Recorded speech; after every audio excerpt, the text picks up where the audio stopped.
മതി മതി, വേഗം വാ, വേഗം ഇറങ്ങി പോ.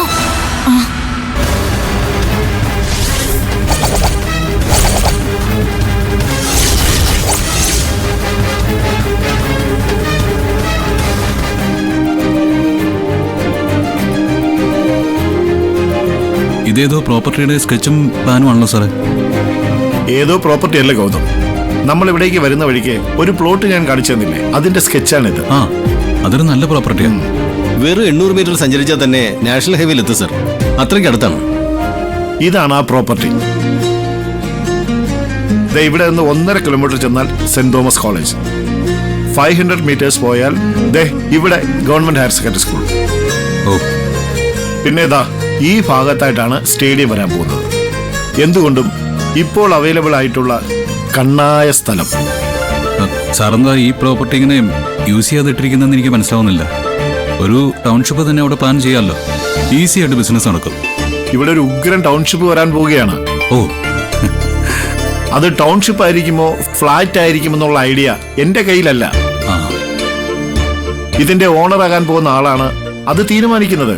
അയ്യോ സാറ് ഈ പ്ലോട്ട് വിറ്റുകളയാൻ പോകണോ? നോ നോ നോ നോ, വിറ്റുകളയൊന്നുമില്ല. 5 പൈസ വാങ്ങാതെ ഇത് ഞാൻ ഒരാളുടെ പേരിൽ എഴുതി കൊടുക്കാൻ പോവുകയാണ്.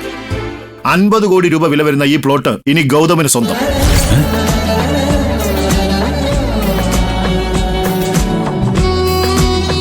അല്ല, ഇതിപ്പോ സാറ് പറയുന്നൊന്നും എനിക്കങ്ങോട്ട് മനസ്സിലാവുന്നില്ല. എനിക്ക് ഒറ്റ മകളാണ്. അവളുടെ ജീവന്റെ വിലയായിട്ടാണ് ഞാൻ ഗൗതമനും നിധി ടീച്ചറിനും ഇത് തരാൻ പോകുന്നത്. ഈ പ്രോപ്പർട്ടി ഒരു ബാങ്ക് ലോൺ വച്ചാൽ തന്നെ ആരുടെ സഹായമില്ലാതെ ഇനിഷ്യൽ ഇൻവെസ്റ്റ്മെന്റിനുള്ള പണം കിട്ടും. പിന്നെ പ്രോജക്റ്റ് തന്നെ ഗ്യാരണ്ടി ആക്കാം. 1 രൂപ മുതൽ മുടക്കില്ലാതെ ഗൗതമന്റെ മനസ്സിലുള്ള ഐഡിയ മുഴുവൻ ഈ പ്രോപ്പർട്ടിയിൽ നടപ്പാക്കാം. എന്നെക്കാൾ ഉയരത്തിലേക്ക് വളർന്നു വന്ന് ബെസ്റ്റ് ബിസിനസ്മാൻ അവാർഡ് ഗൗതം വാങ്ങുമ്പോൾ ആ സദസ്സിലിരുന്ന് എനിക്ക് കൈയടിക്കണം. All the best Gautham. എന്റെ ഏറ്റവും വിശ്വസ്തനായ മാനേജറാണ് ഈ നിൽക്കുന്ന ഹരീന്ദ്രൻ. ഇന്നു മുതൽ എന്തിനും എപ്പോഴും സഹായിയായിട്ട് ഹരീന്ദ്രൻ കൂടെ ഉണ്ടാവും. സാർ ധൈര്യമായിട്ട് മുന്നോട്ട് വയ്ക്കോ, ഞാനുണ്ട് കൂടെ. എന്താ ഗൗതം ഒന്ന് സ്ട്രോങ് ആയി പിടിക്കുന്നേ? ഐ എം സോറി സർ, ഈ പ്ലോട്ട് വേണ്ട സാർ. എനിക്ക് സാറിന്റെ വലിയ മനസ്സിനെ ഞാൻ നിരസിക്കുകയല്ല, പക്ഷെ എൻ്റെ മനസ്സിത് സ്വീകരിക്കാൻ അനുവദിക്കുന്നില്ല. നേട്ടങ്ങൾ മാത്രമായിരുന്നു എൻ്റെ ലക്ഷ്യമെങ്കിൽ എനിക്കിതിനു മുമ്പേ പലതും നേടായിരുന്നു. ഈശ്വരമംഗലത്തെ അളവറ്റ് സ്വത്തുക്കൾ വലിച്ചെറിഞ്ഞ് പൂജ്യത്തിലേക്ക് ഇറങ്ങുകയില്ലായിരുന്നു. ഞാൻ വിശ്വസിക്കുന്നത് എൻ്റെ കഴിവിലും ആത്മാർത്ഥതയിലുമാണ്. അതിലൂടെ നേട്ടങ്ങൾ കൊയ്യാനാണ് ഞാൻ ശ്രമിക്കുന്നത്. ഇത് ഞാൻ സൗജന്യമായിട്ട് സ്വീകരിച്ചാൽ എന്തോ എൻ്റെ ഒരു തെറ്റായിരിക്കാം, എന്നാലും സ്വീകരിക്കാൻ തോന്നില്ല സർ. സോറി, എനിക്കിത് പറ്റില്ല.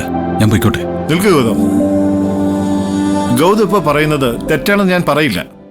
ഇത് ആത്മാഭിമാനമാണ്. എന്റെ ആഗ്രഹം ഈ പ്ലോട്ടിൽ ഗൗതമന് ഇഷ്ടപ്പെടുന്ന ഒരു പ്രോജക്റ്റ് നടക്കണമെന്നാണ്. എന്റെ പ്ലോട്ട്, ഗൗതമിന്റെ ഐഡിയ, ഒരു പാർട്ണർഷിപ്പ് ബിസിനസ്. എന്തു പറയുന്നു?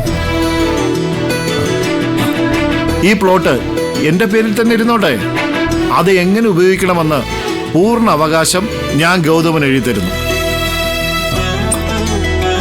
ബിസിനസ് നടന്ന് പ്രോഫിറ്റ് വരുമ്പോ ഗൗതം നിശ്ചയിക്കുന്ന ഒരു വില ആ പ്രോപ്പർട്ടിക്ക് തന്നാ മതി.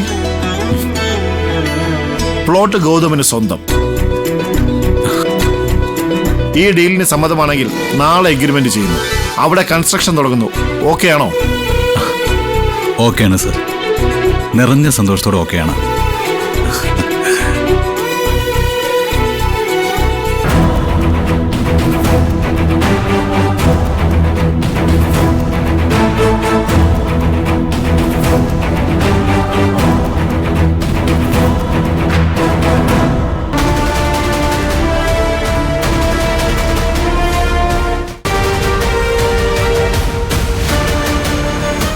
എല്ലാവരും എത്തിയോ? ദേ, ഇന്ന് ഒരാളും ഒരല്പം പോലും ബാക്കി വെക്കാതെ മുഴുവനും കഴിക്കണം. ഞാൻ കഴിക്കും. ആ, ഗുഡ്. പക്ഷേ ദർശൻ മാത്രം കഴിച്ചാ പോരാ, എല്ലാവരും കഴിക്കണം. നിധിയുടെ ആകാശനാണ് കഴിക്കാൻ മടി. നിധി വാരി കൊടുത്താലേ കഴിക്കുള്ളൂന്ന്. ആഹാ. ആ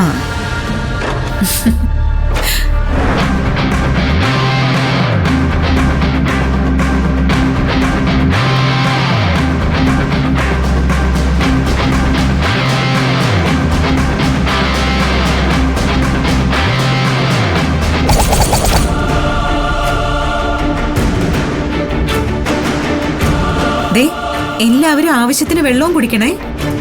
എന്തിനാമേ എല്ലാവർക്കും വെള്ളം കൊടുക്കാം. വാ.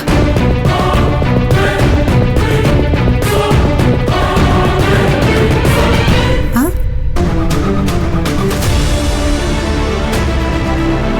ദാ. ആ.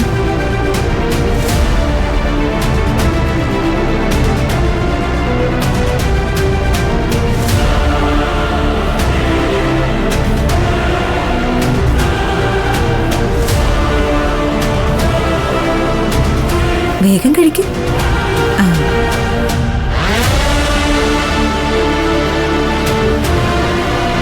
ദേ ഇനി കുറച്ചുകൂടിയേ ഉള്ളൂ. വേഗം കഴിക്കും. മാതർന്നേ.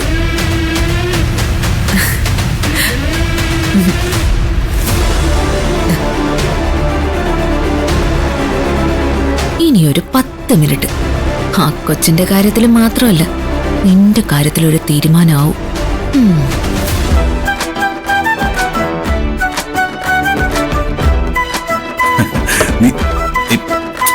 ജീവിതത്തിലെ ഏറ്റവും വലിയ നേട്ടം നിധി വിളിച്ച് പറഞ്ഞേക്കാം. എത്ര നേരം വെച്ചാ അതിങ്ങനെ മനസ്സിൽ പിടിച്ചു വെച്ചിരിക്കുന്നത്? നേരിട്ട് പറയാന്ന് വെച്ചാൽ എനിക്ക് ശ്വാസം മുട്ടും. വിളിക്കാം.